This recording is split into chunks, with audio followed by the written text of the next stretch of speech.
자, 하나님께서 당신을 위로하십니다. 이렇게 인사하겠습니다. 네.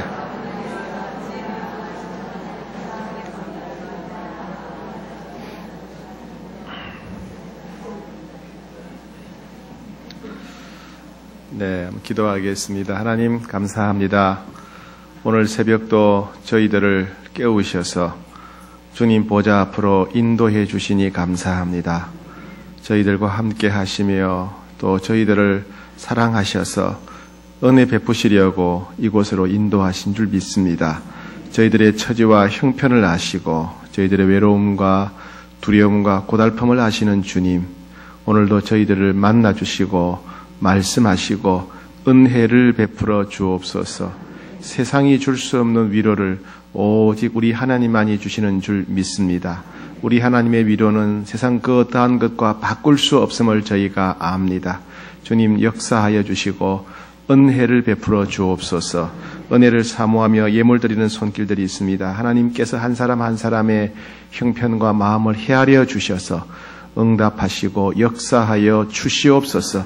전능하시며 신실하신 주님을 맛보고 체험케 하여 주시옵소서. 예수님 이름으로 기도하옵나이다. 아멘. 네, 어떤 형제가 있었습니다. 그런데 형이 어느 날 심장마비로 쓰러져서 입원하게 되었고 의식불명이 되었습니다. 워낙 형이 유명했기 때문에 많은 사람들이 병원에 입원한 그 형을 위로하기 위해서 찾아왔습니다. 오는 사람들이 끊임없이 이어졌는데 와서 적절한 말로 그 병실을 지키고 있는 동생을 위로하고 또 희망을 주는 이야기를 하고 때로는 위로금도 전달하고 화분도 사다 주고 이렇게 했습니다. 그런데 밤늦게 그 형의 오랜 친구 한 명이 밤늦게 찾아왔습니다. 너무나 지쳐있는 모습이었습니다. 아마 하루 종일 험한 일을 하다가 온 것 같았습니다. 그런데 와서 아무 말도 하지 않고 침대 곁에 서서 의식을 잃고 누워있는 그 형을 물끄러미 가만히 바라봅니다. 한참이나 바라보다가 그 다음에 뒤를 돌아서서 옆에 서 있는 동생의 손을 꼭 잡습니다. 근데 그 형의 친구의 눈에는 눈물이 고여 있었습니다. 그리고 이제 그 형의 친구는 돌아갔습니다. 돌아갔는데 그 동생이 생각할 때 수많은 사람이, 형이 워낙 유명한 사람이었기 때문에 수많은 사람이 위로하러 찾아왔었지만은 그러나 친정으로 자기를 위로하고 또 형의 마음을 헤아려 준 사람은 제일 늦게 왔던 그 오랜 형의 친구였구나 하는 사실을 알게 되었습니다. 우리는 삶을 살아가면서 이 위로가 필요할 때가 있죠. 위로가 필요할 때가 있습니다. 때로는 많은 사람들 위로가 힘이 되기도 하지만은 또 어떤 때는 많은 사람의 위로를 합친 것보다 단 한 사람의 위로가 더 큰 능력을, 힘을 발휘할 때가 있습니다. 오늘 말씀은 우리가 인생의 곤경에 처했을 때 하나님께서 친히 우리를 위로하신다 하는 말씀입니다. 이스라엘 역사를 살펴보면 기원전 722년에 아수르에 의해서 북이스라엘이 멸망하게 됩니다. 그리고 한 20년 뒤에 이 아수르가 남유다도 정복하고 예루살렘을 포위하게 되지요. 우리 어제 그 말씀을 들었지요. 네, 아수르 군대 약 20만 명이 예루살렘을 포위 공격하고 있다가 하나님께서 히스기야와 이사야의 기도를 들으시고 그 20만 명이 하루아침에 18만 5천 명이 즉사하는 일이 발생하고 나머지 병대는 철수하게 되죠. 그리고 사네립 왕은 자기 나라로 돌아갔다가 자기 아들한테 암살당하고 맙니다. 그 이후로 아수르는 이스라엘을 공격하지 못하게 되고 이스라엘은 평화의 시대를 누리게 됩니다. 그런데 약 100년 뒤에 약 100년 뒤에 바벨론 제국이 이제 남유다를 공격하게 되고 결국에는 남유다가 이 바벨론에 의해서 멸망하고 모든 국민들이 죽거나 또 불에 타 죽거나 전염병으로 죽거나 굶어 죽거나 하고 살아있는 사람들은 바벨론의 포로로 끌려가게 됩니다. 그리고 약 70년 동안 포로 생활을 하게 됩니다. 오늘 말씀은 이사야가 바로 앞으로 한 100년 뒤에 이스라엘이 바벨론에 의해서 공격을 당하게 될 것이고 바벨론에 의해서 포로로 끌려가게 될 것이다. 그들은 끔찍하게 70년 이상 포로 생활을 하게 될 것이라고 하는 예언의 말씀입니다. 이사야는 1장부터 12장까지는 남유다의 죄에 대해서 책망하시는 말씀이에요. 1장부터 12장까지. 그리고 13장부터 27장까지는 열방에 대한 심판, 이스라엘 주변에 있는 대한 심판이고 28장부터 39장까지는 아수르가 유다를 공격했을 때 발생한 사건들을 설명하고 있습니다. 자, 오늘 이 40장부터는 전혀 다른 배경입니다. 즉 앞으로 한 100년 뒤에 일어날 일을 하나님께서 선지자 이사야를 통해서 예언하신 말씀입니다. 40장부터 55장까지는 바벨론에 포로로 끌려갔을 때 그 포로된 백성을 향한 말씀이고 56장부터 66장까지는 회복과 희망에 대한 말씀입니다. 이사야가 살았을 때보다 100년 뒤에 일어날 일이기 때문에 어떤 학자들은 그 이사야가 아니고 또 다른 이사야, 또 다른 사람이 기록한 게 아닌가. 어떻게 사람이 100년 뒤에 일어날 일을 알 수 있는가. 이렇게 말해서 다른 사람이 썼다고 보기도 합니다. 그러나 우리가 알다시피 하나님은 전능하시고, 그죠? 우리 하나님은 하나님이 하실 일들을 미리 말씀하시는 경우가 많으시죠. 예. 그래서, 이 40장은 선지자 이사야를 통해서 하신 말씀이라고 우리는 믿습니다. 어쨌든 오늘 본문 40장부터는 아수르의 공격 때문이 아니고 바벨론의 공격으로 인해서 그리고 바벨론의 포로로 끌려간 백성들을 향해서 주신 하나님의 위로의 말씀이다. 이렇게 보시면 되겠습니다. 자, 바벨론과 전쟁에 져서 포로로 끌려간 백성들의 심정이 어떻겠습니까? 여러분 가끔 우리 보면요, 우리나라 서해 섬에 그 노예로 끌려간 사람들의 이야기가 나오죠. 소금밭에 끌려간 사람들, 어장에 끌려가서 노예 생활하다가 탈출했다. 가끔 그런 얘기 나오지 않습니까? 여러분들이 그렇게 저 서해에 있는 섬의 소금밭에 노예로 끌려가서 지낸다 생각해 보세요. 얼마나 끔찍하겠습니까? 아니면 여러분들이 납치되어가지고 북한군에 납치되어서 북한 정치범 수용소에 끌려갔다. 어떻게 되겠습니까? 예. 서해 섬에 끌려가든지 북한의 정치범 수용소에 끌려가든지 간에 한번 끌려가게 되면 모든 인생이 끝나는 거죠. 그죠? 내가 앞으로 이렇게 하겠다, 이렇게 살고 싶다는 모든 계획이 한순간에 끝나는 겁니다. 그리고 사랑했던 가족들, 친구들과 한순간에 헤어지게 되는 거지요. 그죠? 그리고 그 섬에서 소금밭에서 혹은 북한 정치범 수용소에서 정말 짐승 같은 끔찍한 생활을 하지 않겠습니까? 바로 그것이 전쟁에 진 사람들의 포로 생활입니다. 전쟁에 졌으니까 나라가 사라져 버렸으니까 무슨 인권이 있고 무슨 자유가 있겠습니까? 그래서 짐승 같은 생활을 하게 됩니다. 이스라엘 백성들이 바벨론의 포로로 끌려가서 얼마나 끔찍했겠어요. 하루하루가 고통이죠. 하루하루가 짐승 같은 생활이죠. 얼마나 고통스럽고 얼마나 앞길이 두려웠겠습니까? 사랑하는 사람들과 완전히 헤어졌고 그리고 모든 인생이 끝나버린 슬픔이 있었겠죠. 그리고 미래에 대해서 얼마나 절망하고 미래에 대해서 얼마나 두렵고 불안했겠습니까? 그리고 하나님에 대해서도 원망했겠죠. 하나님 믿을 수가 있습니까? 하나님 살아계시면 이룰 수 있습니까? 원망하지 않았겠습니까? 시편 137편은요. 우리 옛날에 그 팝송 중에 By the Rivers of Babylon이라고 하는 바벨론의 강가에서라고 하는 유명한 팝송이 있는데 그 팝송의 가사가 된 곡입니다. 사실 그 노래는 좀 아름답게 이렇게 불려지지만 경쾌하게 부르지만은요. 원래 그 가사는 굉장히 끔찍하고 슬프고 절망적인 노래입니다. 이 가사는요. 시편 137편은 이스라엘 백성들이 바벨론의 포로로 끌려갔을 때 너무나 절망적이고 고통스럽고 슬픈 상황을 묘사한 노래입니다. 1절에 137편 1절에 보면 이렇습니다. 우리가 바벨론의 여러 강변 거기에 앉아서 시온을 기억하며 울었도다.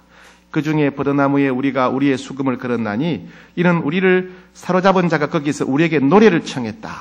그러니까 이스라엘 백성들이 바벨론의 포로로 끌려갔어요. 끌려갔는데 바벨론 사람들이 이스라엘 사람들 보고 야 너희들 노래 좀 불러라.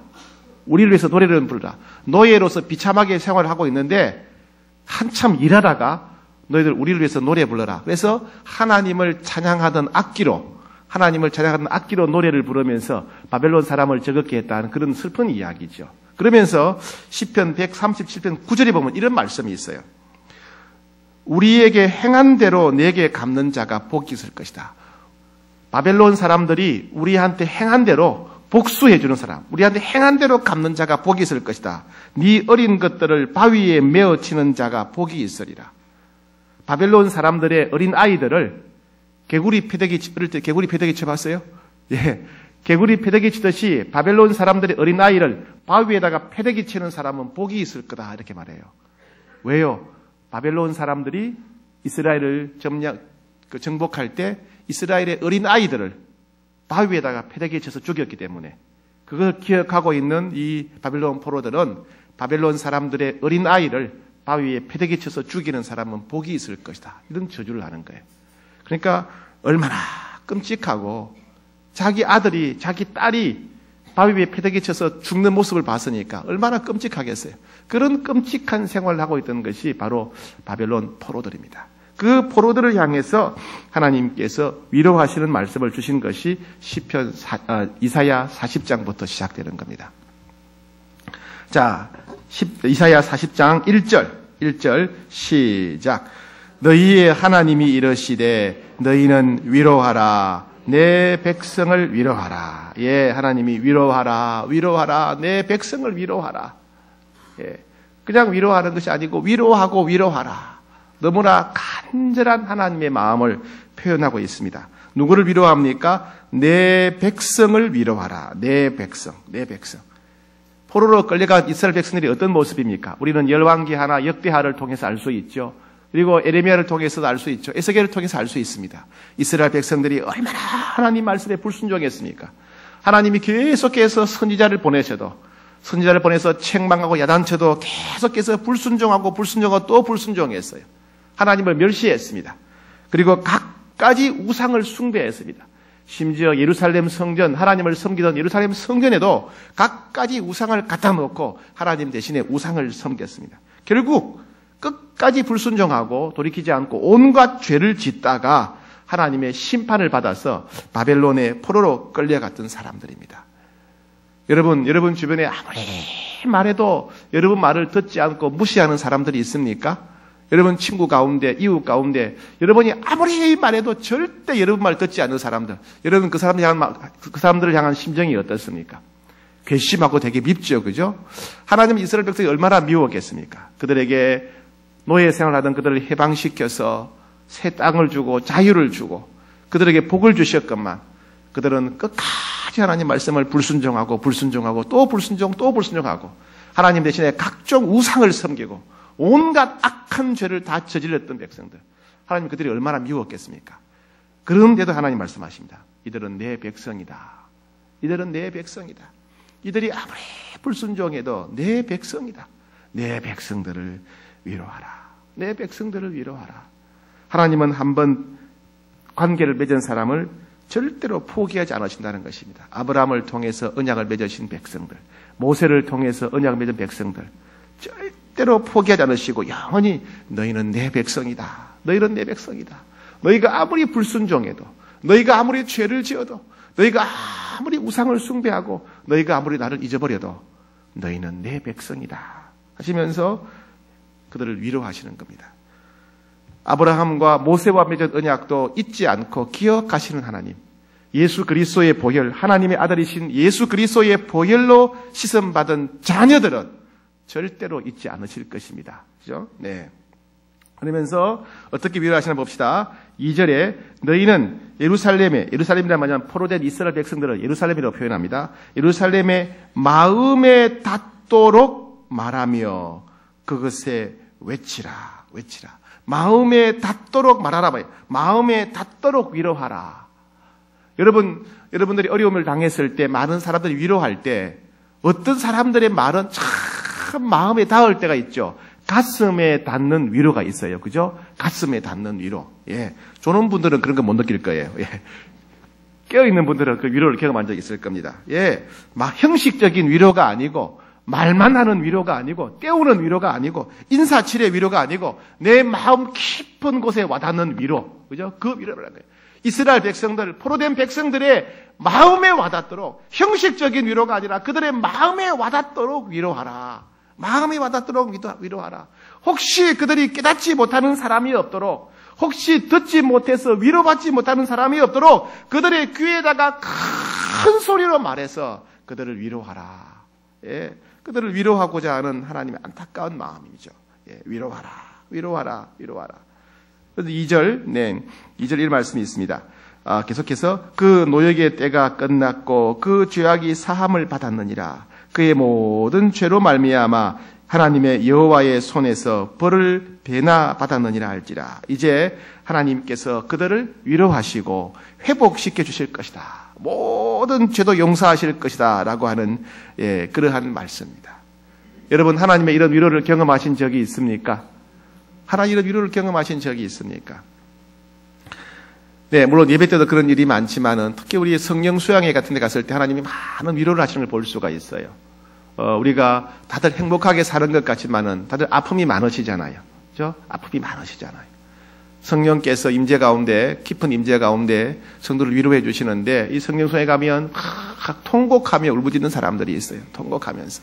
예, 성령께서 그 감추고 있던 그 깊은 마음을 만지셔서 위로하시는 경우죠. 예, 때로는 남편과의 갈등 때문에, 때로는 자녀들에게 실망해서, 때로는 부모님과의 갈등 때문에 실망한 사람들, 예, 상처와 아픔을 감추고 있는 사람들, 성령께서 아무에게도 말하지 않았던 그 상처를 어루만집니다. 수술을 하시는 거죠. 그리고 집으로 돌아갑니다. 환경은 변한 게 없어요. 남편은 변하지 않았습니다. 자녀는 변하지 않았습니다. 부모도 변하지 않았어요. 시부모님은 그대로 시부모니, 시어머니야. 그런데 목사님, 제 마음에 평안이 있어요. 목사님, 제 마음에 평안이 있어요. 제 남편은 하나도 변하지 않았는데, 제 아들은 하나도 안 변했는데, 우리 시어머니는 하나도 안 변했는데 제 마음에 평안이 있어요. 이제는 그들이 무슨 말을 해도 제가 받아줄 수가 있어요. 참고 견딜 수가 있어요. 위로를 경험한 자들의 고백입니다. 위로를 경험한 자들의 고백이에요. 하나님은 이와 같이 우리가 알지 못하는 남들이 알지 못하는 깊은 상처와 고통을 어루만지시고 치료하시고 위로하는 분이시죠. 그 하나님께서 내 백성을 위로하라. 내 백성을 위로하라. 그들의 마음에 와닿도록 기도하라. 한 사람도 내 말을 듣지 못하는 사람이 없도록 큰 소리로 위로하라. 이렇게 말씀하십니다. 자, 그 다음에 3절부터 5절까지는요. 여호와의 영광이 나타나리라 할 말씀이에요. 하나님께서 찾아가셔서 그들을 도와주리라 하는 그런 말씀이에요. 여호와의 영광이 나타나리라. 자, 한번 봅시다. 3절, 4절 시작. 외치는 자의 소리여 이르되 너희는 광야에서 여호와의 길을 예비하라. 사막에서 우리 하나님의 대로를 평탄하게 하라. 골짜기마다 도두어지며 산마다 언덕마다 낮아지며 고르지 아니한 곳이 평탄하게 되며 험한 곳이 평지가 될 것이요. 예, 도로를 평탄하게 하라는 거야. 도로를. 요즘이야 아스팔트가 있으니까 길이 얼마나 깨끗합니까? 그죠? 도로가 평탄하죠. 우리나라는 참 도로가 좋은 편이에요. 우리나라는 굉장히 도로가 발달한 나라입니다. 근데 옛날에는 어땠습니까? 옛날에는 그냥 울퉁불퉁하고 차가 빠지기도 하고 차가 빠지면 못 나올 정도로 그럴 때가 많았죠. 그죠? 그래서 도로를 평탄하게 합니다. 제가 군대에 있을 때 힘든 작업 중에 하나가 뭐냐면 도로 평탄 작업이라는 게 있어요. 도로 평탄 작업. 늘 일주일에 한 번씩 가서 그 도로에, 작전 도로에 가면 이게 높이 올라온 것은 깎고, 그죠? 깊이 패이고, 특히 비 오고 난 뒤에 깊이 패인 도로는 또 흙을 메꾸어서 평탄하게 하고, 이렇게 합니다. 그래서 사단장이 차를 타고 가다가 도로가 이렇게 평탄하지 못해가지고 덜컹하면서 사단장 엉덩이가 3cm 이상 뛰면 대대장이 문책당한다. 그런 말이 있었어요. 사실인지는 모르겠어요. 하여튼, 예, 그렇게 차가 편안하게 가도록 도로를 평탄하게, 바로 그런 도로 평탄 작업이에요. 누가 오니까? 여호와가 오시니까. 하나님의 종이 오시니까 누구를? 포로된 백성을 위로하고 도와주러. 포로된 백성을 위로하고 도와주러 하나님의 사자가 하나님이 오시니까 도로를 평탄하게 하라 이 말씀이죠. 이 말씀은 나중에 세례 요한이 예수님의 오심을 예비할 때 하셨던 그 예언의 말씀이기도 하지요. 자, 5절 봅시다. 여호와의 영광이 나타나고 모든 육체가 그것을 함께 보리라. 예, 이스라엘 백성들을 위로하러 오신 하나님, 이스라엘 백성들을 구원하러 오신 하나님을 이스라엘 백성들이 보게 될 것이다. 이건 1차적으로는 이스라엘 백성들을 포로에서 해방시킨 고레스 왕을 가리킵니다. 고레스 왕이 이스라엘을 해방시키러 온다, 위로하러 온다는 것입니다. 그러나 고레스는 진정한 메시아 구세주가 아니죠. 그죠? 이 땅의 인류를 위로하러, 하나님의 백성, 하나님의 자녀들을 위로하고 구원하러 육체를 입고 사람들과 같은 모양으로 오신 분이 누굽니까? 예수님이시죠. 그죠? 말씀이 육신이 되어 우리 가운데 거하심에 우리가 그 영광을 보니 아버지의 독생자의 영광이요 은혜가 진리가 충만하더라. 이 땅에 사람이 되어 오셨어요. 누가? 여호와 하나님이 전능하신 하나님이 우리처럼 육체의 몸을 입고 사람이 되어 이 땅에 오셔서 왜요? 우리를 위로하시려고. 왜요? 우리를 구원하시려고 오셨어요. 바로 언젠가 예수님이 다시 오실 것을 예언한 말씀이죠. 진정한 위로자 구원자로서. 지금도 예수님은 우리 육체 가운데 함께 계시지요. 그죠? 너희는 너희가 하나님의 성전인 것과 성령이 너희 안에 함께 계신 것을 알지 못하느냐. 이제는 성령님을 통해서 우리 안에 함께 계십니다. 그죠? 함께 계시지요. 예. 여호와의 영광이 나타나고 여호와의 영광이 우리 안에 계신 겁니다. 하나님이 우리 안에 계신 거예요. 그죠? 예. 모든 육체가 그것을 함께 보리라. 2000년 전에는 예수님이 오신 걸 봤고 우리는 그 예수님이 그리스도의 영인 성령님을 우리 안에 모시고 살아가고 있는 것입니다. 자, 그다음에 이 예언은 그래서 이 여호와의 영광이 나타나서 육체를 입고 오셔서 백성들을 위로하고 구원할 것이라고 하는 예언은 1차적으로 고레스 왕을 통해서 이스라엘 백성들을 노예에서 해방시켜준, 포로에서 해방시켜준 고레스 왕을 통해 성취되었고, 두 번째는 이 땅에 오신, 사람이 되어 오신, 육체를 입고 오신 예수 그리스도를 통해서 성취가 되었습니다. 그리고 우리 안에 오신 누구? 성령님을 통해서, 우리의 위로자시여 구원자이신 성령님을 통해서 이 예언이 성취가 된 것입니다. 자, 그 다음에 6절부터 8절까지의 말씀은 하나님의 이러한 약속은 반드시 성취될 것이다 라는 말씀이에요. 자, 8절 시작. 풀은 마르고 꽃이 시들면 여호와의 기운이 그 위에 불미라. 8절. 풀은 마르고 꽃은 시드나 우리 하나님의 말씀은 영원히 서리라. 예. 이스라엘 백성들이 하시는 말씀이에요. 풀은 다 마르고 꽃도 마르겠지만은 여호와의 말씀은 영원히 시들지 않고 이루어질 것이다. 그런 말씀이죠.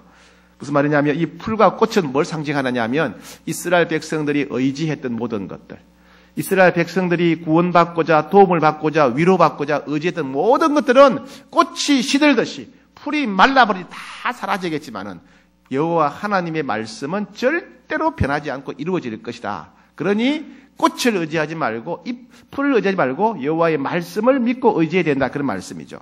자, 제일 처음에 이 이스라엘 백성들을 위협했던 건 누굽니까? 남유다를 위협했던 것은 반아수르 동맹을 여러분 기억하시지요? 북이스라엘과 아람이 연합해서 아수르를 막아서고자 했는데 남유다가 그들의 대열에 합류하지 않으니까 남유다를 먼저 공격하죠. 그죠? 북이스라엘과 그 아랍 연합군이 반아수르 동맹이 남유다를 먼저 공격하죠. 그때 이스라엘 누구를 의존합니까? 아수르를 의존하죠. 그죠? 아수르에게 도움을 청합니다. 그래서 아수르가 북이스라엘 멸망시키고 남유다를 도와주는 척 했지만은 결국에는 그 아수르가 또 누구를 공격합니까? 남유다를 공격해요. 그러자 또 남유다는 어떻게 합니까? 예루살렘 사람은 어떻게 합니까? 애굽을 의존해요. 애굽에게 그다음 애굽이 또 강대국이니까 애굽의 도움을 청하지요. 그러나 아수르가 그 애굽도 정복해 버립니다. 아수르 때문에 또 두려워하다가 나중에는 이제 이스라엘 백성들이 바벨론, 신흥 제국인 바벨론을 또 의지해요. 근데 결국에는 바벨론이 아수르를 정복한 다음에 남유다도 정복해버리고 예루살렘을 정복하고 그들을 포로로 끌고 가고 말지요. 그러니까 이스라엘은 뭔가 의지하면 다 실패하는 거예요. 아수르를 의지했더니 아수르가 잡아먹고 애굽을 의지했더니 애굽도 무너지고 바벨론을 의지했더니 결국 바벨론도 남유다를 정복하고 맙니다. 즉 이스라엘이 의지했거나 자랑했고 기대했던 모든 것들이 다 그들을 배신하고, 그죠? 오히려 그들에게 원수가 되고 말았죠. 그죠? 이와 같이 꽃이 시들듯이 잎이 말라지듯이 이스라엘 백성들이 의지하고 신뢰했던 모든 것들은 다 사라져 버리는 겁니다. 그러나 하나님의 말씀은 반드시 이루어지고 성취된다는 것입니다. 반드시 이루어진다는 겁니다. 그래서 이사야를 통해서 하나님 말씀하시고 200년 뒤에 바사왕 고레스 때 하나님 말씀이 그대로 이루어져서 백성들이 포로에서 해방되고 예루살렘으로 돌아오게 됩니다. 그죠? 그래서 이 푸른 마르고 꽃이 시들면 푸른 마르고 꽃은 시드나 우리 하나님의 말씀은 영원히 서리라. 하나님 말씀 반드시 이루어지리라. 이스라엘 백성들이 신뢰하고 의지하고 기대했던 모든 것들은 다 사라지겠지만은 여호와의 말씀만이 이루어질 것이다. 여호와의 말씀만 기대해야 된다. 이 말씀대로 200년 뒤에 바사왕 고레스를 통해서 이스라엘 백성들은 해방과 자유를 누리게 됩니다. 그리고 700년 뒤에 이사야가 예언한 700년 뒤에 누구를 통해서 예수 그리스도를 통해서 이 말씀이 그대로 이루어지죠. 그죠? 예, 하나님께서 인류를 구원하리라. 이 땅에 육체를 입고 오셔서 인류를 구원하리의 말씀이 그대로 이루어지게 됩니다. 그래서 지금은 어떻게 됩니까? 누구든지 주의 이름을 부르는 자는 구원을 얻으리라. 영접하는 자, 곧 그 이름을 믿는 자들에게는 하나님의 자녀가 되는 권세를 주셨다. 이 말씀이 오늘날까지 유효한 말씀이 되는 것입니다. 내 말을 듣고 또 나 보내신 이를 믿는 자는 영생을 얻었고 심판에 이르지 아니하나니 사망에서 생명으로 옮겼느니라. 하나님의 말씀만이, 예수 그리스도만이 우리의 진정한 위로요 구원자요 희망이시다 하는 그런 말씀입니다. 이 말씀은 지금도 우리 주변에서 일어나고 있지요. 그죠? 이 말씀이 시들지 않고 이 말씀이 이 약속이 변하지 않기 때문에 지난번 행복한 초대주일, 초대의 날에도 수많은 사람들이 예수 그리스도를 믿고 구원받고 영생을 얻지 않았습니까? 왜요?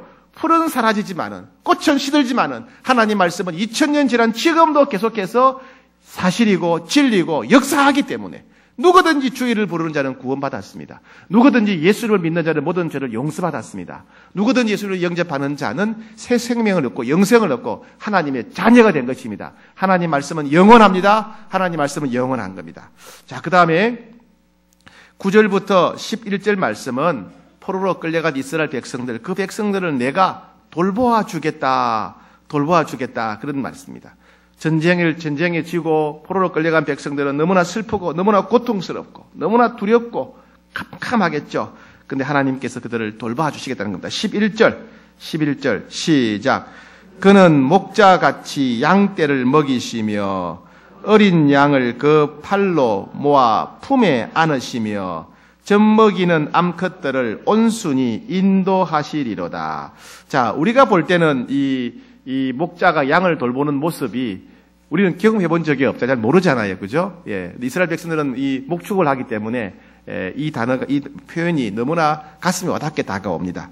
목자같이 양떼를 먹이시고, 목자가 양떼를 위해서 풀이 좋은 풀밭으로, 맑은 물이 있는 곳으로 양떼를 잘 몰아가듯이 어린 양을 팔로 품에 탁 안는 것처럼 양이 새끼를 낳았어요. 새끼 양이 있는데 이건 너무 약하잖아요. 약하니까 목자가 그걸 딱 새끼 양을 딱 품에 안고 돌보듯이 그 다음에 젖먹이는 암컷들.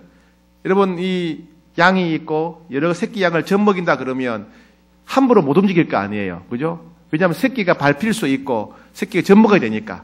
그런 새끼들이 주렁주렁 딸린 그 양들은 또 온순하게 잘 부드럽게 이끌어 가신다. 그러니까 양들을 잘 배려하는 지혜롭고 온유하고 부드러운 사랑이 많은 그런 목자의 모습이죠. 그렇게 하나님께서 포로된 이스라엘 백성들을 돌보아 주실 것이다 말씀해요. 앞으로 너희가 100년 뒤에 큰 슬픔과 고통을 당할 건데 그때 내가 목자가 양을 돌보듯이 너희를 돌볼 것이다 라고 하는 예언의 말씀이죠. 그 하나님께서 포로된 이스라엘 백성들을 돌봐주시고 해방시켜 주셨어요. 그 하나님께서 지금은 예수님을 통해서 성령님을 통해서 우리를 돌봐주고 계십니다. 베드로전서 5장 7절 너희 염려를 다 주께 맡기라. 이는 그가 너희를 돌보시니라. 너희 염려를 다 주께 맡기라. 이는 그가 너희를 돌보심이라. 예, 이제는 성령님께서 우리 한 사람 한 사람과 함께 계셔서 우리의 모든 처지와 형편 가운데 우리를 돌보신다. 그래서 9절에 보니까 너희는 두려워하지 말라. 너희는 두려워하지 말라. 여호와가 목자같이 너희를 돌보실 것이다. 그랬습니다. 지금도 하나님께서 우리를 돌보신답니다. 우리를 돌보신대요. 그래서 염려하지 말고 염려를 다 주께 맡기고 걱정을 다 하나님께 맡기고 우리는 평안을 누려야 되겠습니다. 이 염려를 주께 맡긴다. 이 맡긴다 말은 던져버린다 말이에요. 던져버린다. 세탁기에다가 빨래 던져버리듯이 염려를 하나님께 던져버려라. 그런 말씀입니다. 자, 그 다음에 12절부터 26절까지 말씀은 우리를 돌보시는 하나님은 이 세상에 어떤 신과 어떤 우상과 비교할 수 없는 전능하신 하나님이요 신실하신 하나님이시다. 그럽니다. 자, 25절만 읽어보겠습니다. 시작. 거룩하신 이가 이르시되 그런즉 너희가 나를 누구에게 비교하여 나를 그와 동등하게 하겠느냐 하시니라. 이 세상에 어떤 신과 나를 비교할 수 있느냐. 세상 사람들이 믿는 신들 중에서 진짜 살아있는 신이 어디 있느냐. 세상에 있는 신들 중에서 세상을 창조한 신이 어디 있느냐. 세상 사람들이 믿는 신들 중에서 나처럼 말하는 신이, 실제로 백성들에게 말하는 신이 어디 있느냐. 세상에 있는 신들 중에서 기도에 응답하는 신이 어디 있느냐. 나와 비교할 수 있는 신이 어디 있느냐. 하나님만이 살아계십니다. 하나님만이 전능하십니다. 하나님만이 말씀하십니다. 하나님만이 우리 기도에 응답하십니다. 그러니까 하나님만이 우리의 위로가 된다. 그런 말씀이죠. 마지막으로요. 27절부터 31절까지는 하나님께서 우리에게 새 힘과 능력을 주신다. 이런 말씀입니다. 자, 봅시다. 27절 시작. 야곱아 어찌하여 네가 말하며 이스라엘아 네가 이르기를 내 길은 여호와께 숨겨졌으며 내 송사는 내 하나님에게서 벗어난다 하느냐. 예, 포로에 끌려간 백성들은 너무 힘드니까 하나님이 우리를 잊어버리셨다. 이제 우리는 기도해도 응답받지 못한다. 그렇게 그들이 낙심하고 있어요. 낙심. 하나님 말씀하십니다. 31절.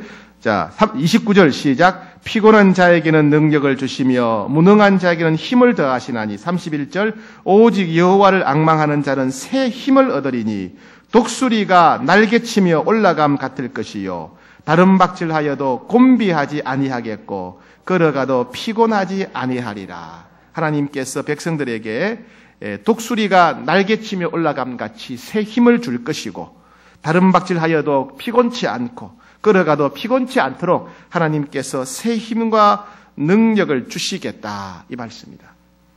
이것은 단순히 뛰어갈 때, 걸어갈 때 필요한 육체적인 힘만을 말하는 것이 아닙니다. 우리는 살아갈 때 여러 가지 힘이 필요할 때가 많지요. 그죠? 예. 우리 주변에는 돈이 없어 낙심한 사람들도 있고요. 또 사람들한테 무시를 당해서 상처를 받은 사람도 있고 또 거절해서 낙심한 사람도 있고 해도 안 되고 노력해서 안 돼서 포기한 사람 있고 삶을 살아갈 의욕을 잃은 사람들이 있습니다. 이와 같이 하나님 이런 사람들에게 살아갈 힘과 용기를 주신다는 겁니다. 상처받은 사람들, 거절당한 사람들, 낙심한 사람들, 계속해서 실패해서 의욕을 잃은 사람들, 인생의 큰 장애물 앞에서 피할 길을 잃은 사람들, 이런 사람들에게 새롭게 살아갈 힘과 용기를 주시겠다는 말씀이죠. 새 힘과 용기를 주시겠다는 말씀이죠. 근데 모든 사람에게 다 주시는 게 아니에요. 조건. 누굽니까? 누구에게? 오직 누구예요? 여호와를 앙망하는 자에게.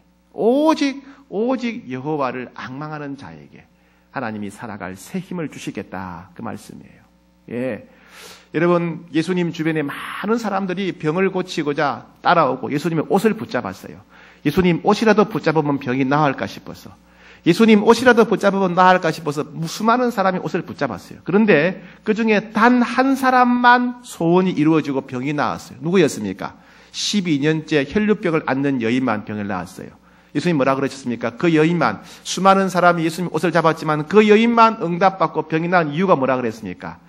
내 믿음이 너를 고쳤다. 내 믿음이 너를 고쳤다. 내 믿음이 너를 고쳤다. 수많은 사람이 병을 고치려고 예수님 옷을 잡았는데 오직 믿음을 가졌던 여인만 병이 나았다는 겁니다. 수많은 사람이 소원을 이루려고 기도하는데 오직 한 사람은 응답받았습니다. 누가? 믿음으로 기도하는 사람은 응답받더라는 겁니다.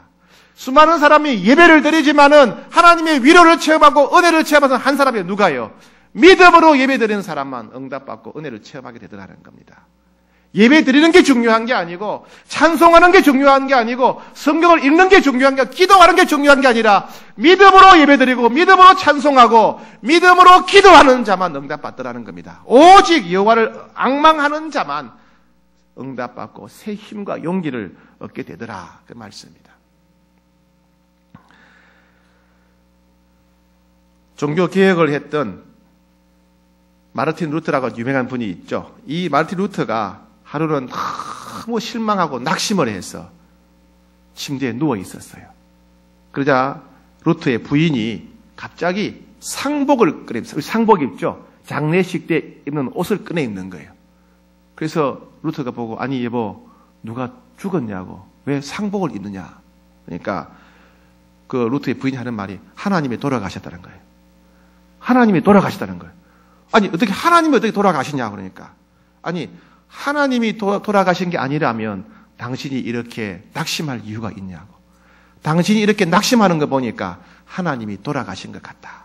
그래서 내가 하나님이 돌아가신 것 같아서 상복을 입었다. 이렇게 말하는 거예요. 무슨 말입니까? 하나님이 돌아가신 게 아닌데 왜 당신이 낙심하느냐? 하나님이 돌아가신 게 아닌데 당신이 왜 포기하느냐? 그 말씀입니다. 어떤 고난이 닥쳐온다 할지라도 하나님이 살아계신 한 끝이 아닙니다. 어떤 어려움이 우리 앞길을 가로막는다 할지라도 하나님이 살아계신 한 반드시 피할 길과 살 길이 있습니다. 어떤 고통이 우리를 짓누른다 할지라도 하나님이 우리를 돌보시는 한 우리는 반드시 평강을 누릴 수 있습니다. 살아계시며 함께 하신 하나님, 우리를 위로하시는 하나님이십니다. 사랑하는 여러분, 믿음으로 하나님께 나와와서 그 위로를 맛보고 그 위로로 인해서 새롭게 살아갈 수 있는 힘과 용기를 얻게 되기를 축복합니다. 우리